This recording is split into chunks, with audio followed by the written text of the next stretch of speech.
Selamat malam para netizen dimanapun kita berada, salam inspirasi bagi kita semua. Ini agak menarik begitu kan ya, padahal ya kemarin Pak Jokowi sudah selfie ya di sawah ya, backgroundnya adalah petani sama Pak Prabowo sama Pak Ganjar. Tahu-tahunya yaitu adalah keputusan Pak Jokowi impor 2 juta ton beras saat panen raya jadi pil pahit kepada petani. Artinya apa? Artinya kena prank begitu kan ya. Mau tidak mau semuanya impor begitu. Apa yang saya pakai apa yang saya minum semuanya ya impor begitu kan ya. Kecuali satu kata Rocky Gerung yaitu ban mobil begitu kan. Angin ban mobil yang tidak impor begitu. Wah, ini sangat kacau sekali kalau kita melihat peristiwa ini begitu kan. Katanya stoknya masih banyak tanpa impor dan sebagainya begitu kan. Kok masih impor begitu? Ada apa begitu kan? Ya, jangan-jangan ada apa begitu kan? Itu yang menjadi pertanyaan hari ini. Tapi mari kita baca terlebih dahulu ya komentar-komentar netizen seperti ini. Ini komentar-komentar netizen ya. Nih, tuh kan ya. Ini banyak sekali begitu, ada pro dan kontra begitu kan ya. Vini Vidi Vici, saya datang, saya melihat, saya menaklukkan, tuh kan mereka menaklukkan petani dengan impor 2 juta ton beras di saat musim panen padi. Ini sih pemimpin model apa? Malah jadi lawan petani guram. Ini banyak sekali pro dan kontra begitu kan. Pada akhirnya apa yang terjadi? Rakyat kena PHP, kena prank juga begitu kan. Pro petani seharusnya dari petani itu ialah diekspor begitu kan. Kalau memang ada kebutuhan yang memang stok habis misalnya ya boleh kita tidak ekspor begitu kan ya. Kalau bisa kenapa masih impor begitu kan? Padahal petani-petani ini masih ya nuansa atau suasana panen begitu kan, panen raya begitu. Tetapi kok masih impor begitu? Wah, ini kacau begitu ya.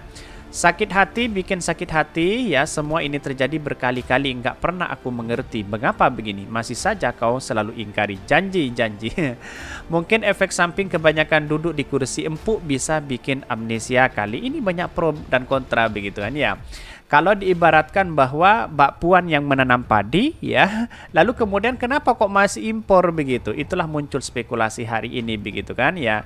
Karena pada hakikatnya ya petani itu seharusnya dia menjual dengan harga yang tinggi seharusnya kalau bisa diekspor begitu kan ya.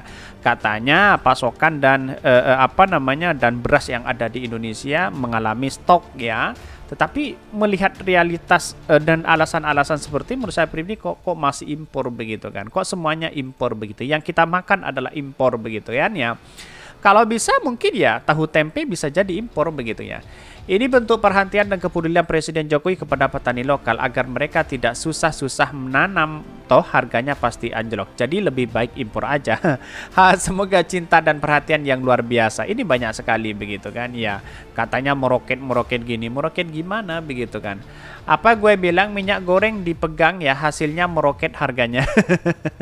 Inilah komentar-komentar netizen begitu. Saya kasihan begitu kepada petani yang susah payah begitu kan, hujan petir berada di sawah begitu kan ya, nanam padi begitu kan ya, tahu-taunya ya impor begitu kan, semuanya impor begitu, tepung impor, semuanya impor, dan bahkan katanya ada telur ayam juga impor begitu.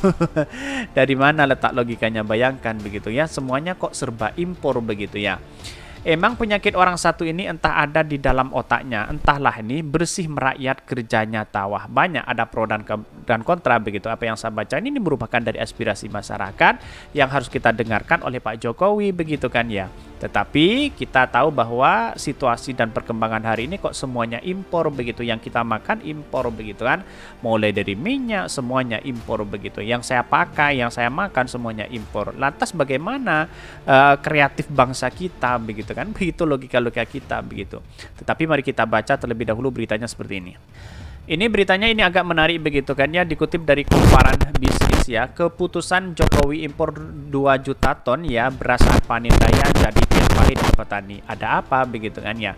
Pengamat Pertanian Asosiasi Ekonomi Politik Indonesia AEPI ya, Hudori mengungkapkan bahwa keputusan Presiden ya Jokowi untuk kembali membuka keran impor 2 juta ton beras hingga akhir Desember 2023 merupakan keputusan pahit dan sulit sebab keputusan impor beras yang diberikan Badan Pangan ya Nasional Bapanas ya kepada Bulog dikeluarkan saat momentum panen raya. Ada apa begitu kan?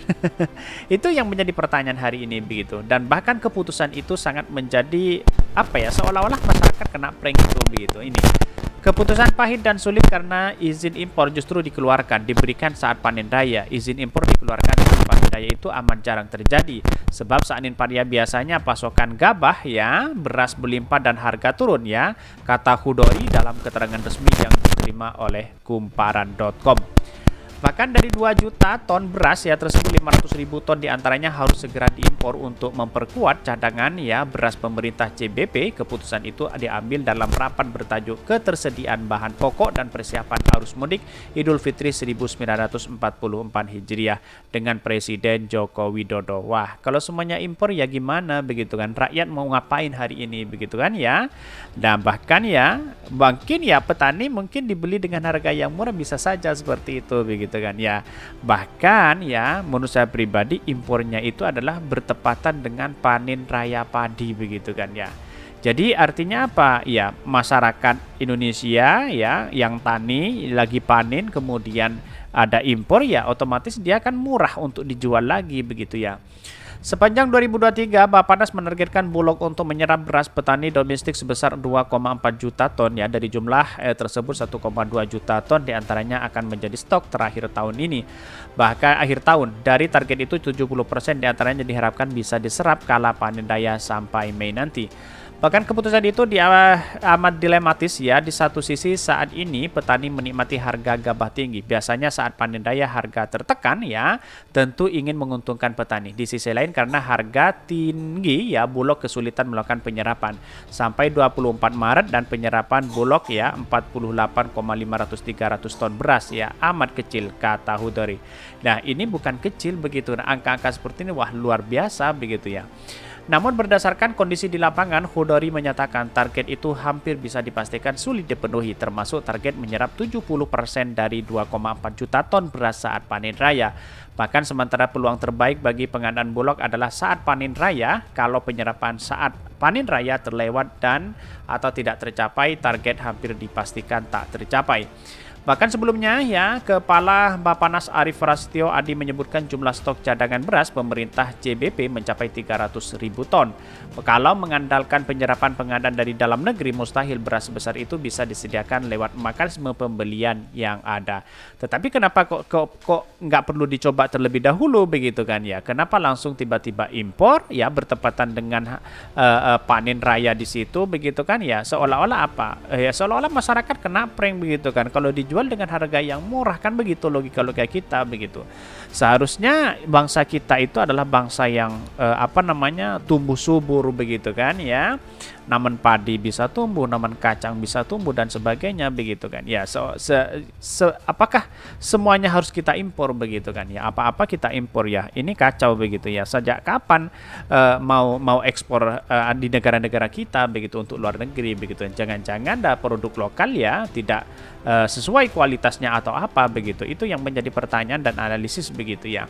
Tetapi petani sangat disayangkan sekali begitu, Pak Jokowi sudah copra-capre di sana sini begitu kan ya, cekrak-cekrek di sana sini begitu di sawah, pemandangan yang sangat indah, tapi tahu-taunya masyarakat kena prank begitu ya.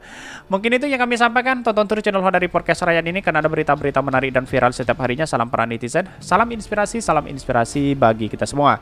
Jangan lupa di subscribe channel YouTube Hodari Podcast Rakyat ini.